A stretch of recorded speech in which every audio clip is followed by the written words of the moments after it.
Before we start today's show, we want to invite you to stick around at the end of the episode to enjoy a preview of a new podcast that premieres on July 14th.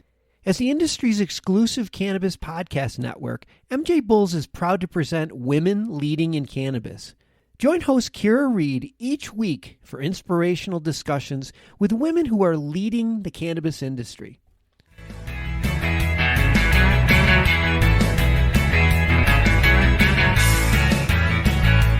The ones that really know the industry know that the private companies are a good place for investment because they weren't experiencing that frothy buildup of their prices.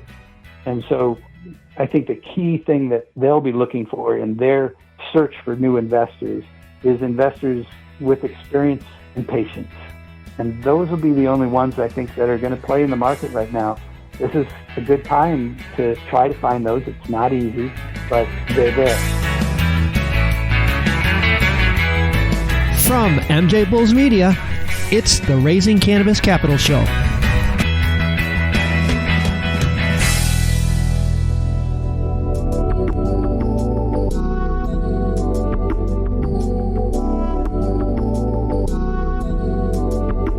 Today on Raising Cannabis Capital, we have a very interesting show with our guest Trent Sutton from Full Velocity Consulting. Trent, welcome to the show. Thank you, Dan. I appreciate your talking to me. Well, I know you don't do very many interviews, so I really appreciate you joining us today. Yeah, it's an exclusive. Well, I appreciate that. Thank you. Let's jump right into it. Most entrepreneurs experience this dilemma. They need a high-profile or high-level executive to get their company to the next level, but they can't afford them until they get to the next level. Experienced chief financial officers and chief operating officers and chief compliance officers, they're really expensive. And a lot of times they require employment packages that include equity. And from reading your website and from learning about your company, Full Velocity Consulting has figured out a solution to this problem. And this is going to sound dumb, but when I was thinking about it, it reminds me of fractional private jet ownership. So instead of paying for all the expenses of owning a jet, you just pay to fly. Is that a kind of a fair comparison to what you're doing? Oh, it's absolutely a fair comparison. You might even equate it to Uber. You don't have to own a car. When you need the car, it comes to you. That's exactly what we do. We find that so many clients in the early stage, and we really focus on the early stage of development. As you said, they just don't have the budget. Even if they did, if they hired one high-priced full-time executive that had a specialty, let's say the chief financial officer, that chief financial officer may not also be the one that is best at the HR side of the business or the operations side of the business, the compliance side of the business. So we've put together a organization that has a deep bench of people with lots of experience in the various areas, and we can pull into any given situation the type of skills that are necessary to make that company successful, to really help them scale at a time that they don't want to have 5 executives.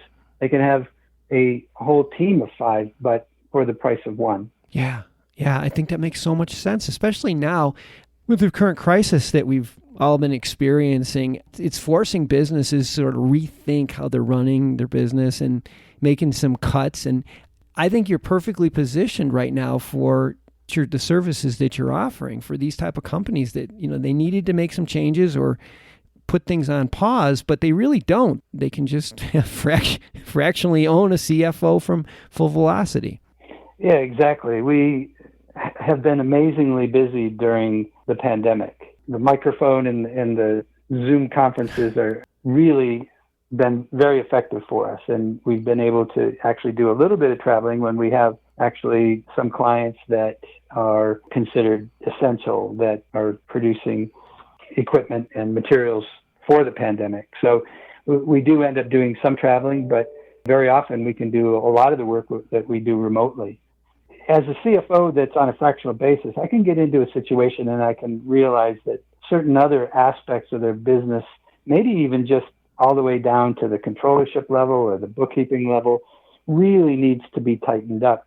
And I can pull in from our bench people that have the skills at a lower price point than a CFO. Mm-hmm. So we can really blend the cost structure for our clients.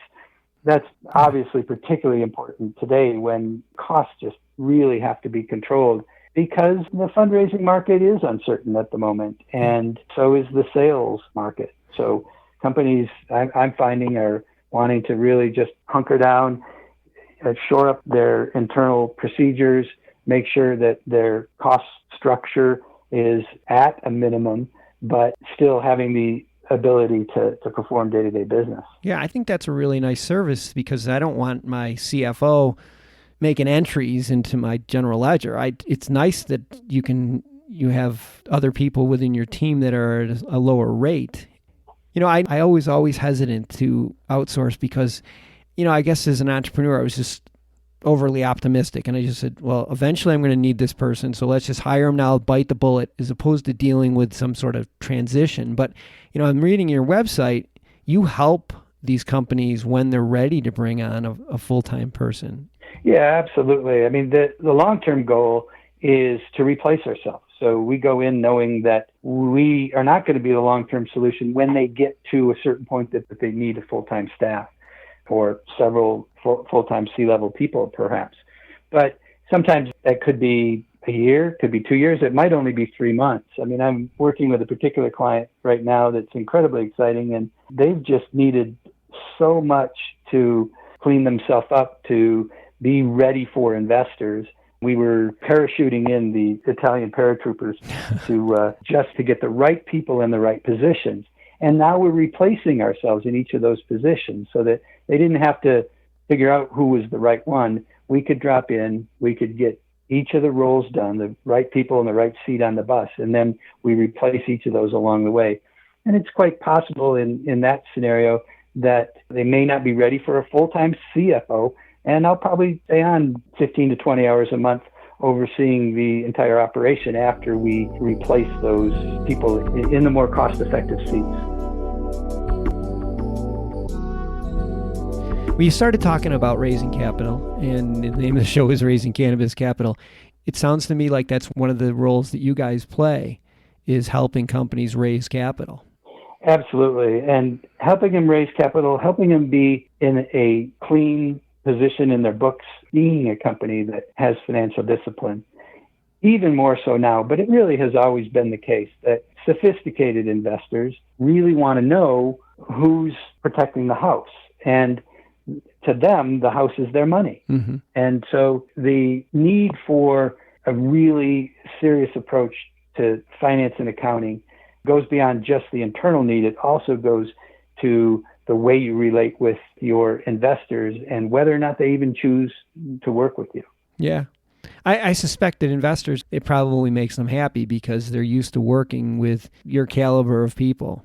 I would actually go a step further and say it's pretty much the cost of entry. I literally had 2 meetings in the last 2 months in which my clients were told that we're not going to proceed unless you have a CFO in place. And they were happy to see that for the size of company that they had, they may have been able to afford a controller and slap the CFO title on him. But by doing a fractional approach to it, they're actually able to get someone with real experience in their industry that then shows the investors that, hey, these guys are serious about this. They're going to take care of the financial side of the house. Yeah, I think that's huge. Are you recommending that they make post-COVID adjustments to their fundraising strategies? Well, I think the answer is absolutely. And I say that tentatively because even as I talk to other fractional CFOs, but also people in private equity, in investment banking, it has definitely slowed down. It's slowed down a lot. What we are seeing is that the valuations that people were talking about pre-COVID-19, I hear investors and I even hear management teams realizing that, well, if we want that valuation, we're going to have to wait a little bit. Or they're assessing, am I willing to take a little bit lower valuation right now because of the severity of this environment? Investors in many cases are jumpy at the same time, as companies get larger and they're looking more toward fund type investors as opposed to early stage angels, the fund type investors, they're sitting on some money and they're a lot more knowledgeable of the industry. And they understood that there's going to be a rollback, because if you look at things like the Canadian stocks, that the market was just frothing. And you had to look at it. The sophisticated investors could look at it and go, this is overblown. But the ones that really know the industry know that the private companies are a good place for investment because they weren't experiencing that frothy buildup of their prices.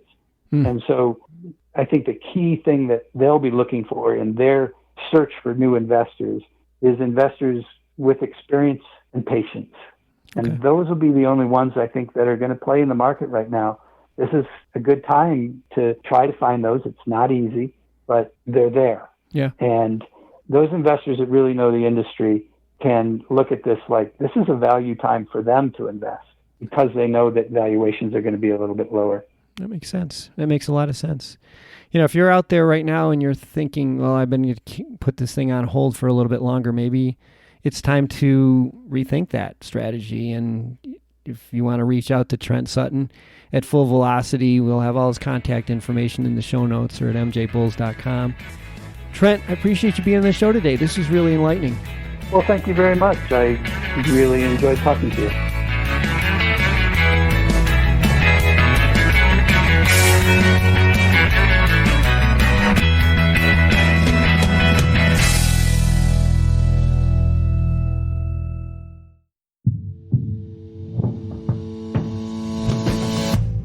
Tell me, boy, you make me so bored.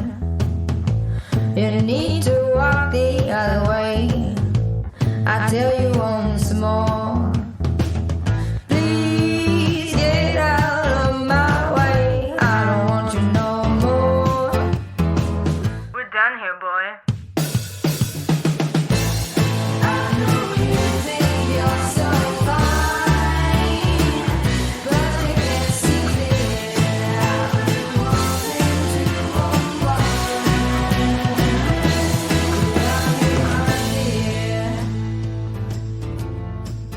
Hi, my name is Kira Reed, and I'd like to invite you to be inspired by the women who are leading in the cannabis industry. Each week, we will discuss empowerment, leadership, and what it means to be a woman in charge in marijuana, hemp, and CBD. As the founder of the Women Empowered in Cannabis community, I have had the great pleasure to get to know many brilliant and talented women who are CEOs, executives, politicians, advocates, and community leaders that are focused on creating a cannabis economy that is just, fair, and equal. We'll learn how these women make decisions, how they navigate a predominantly male industry, and what they're doing to level the playing field for women. I hope you'll join us.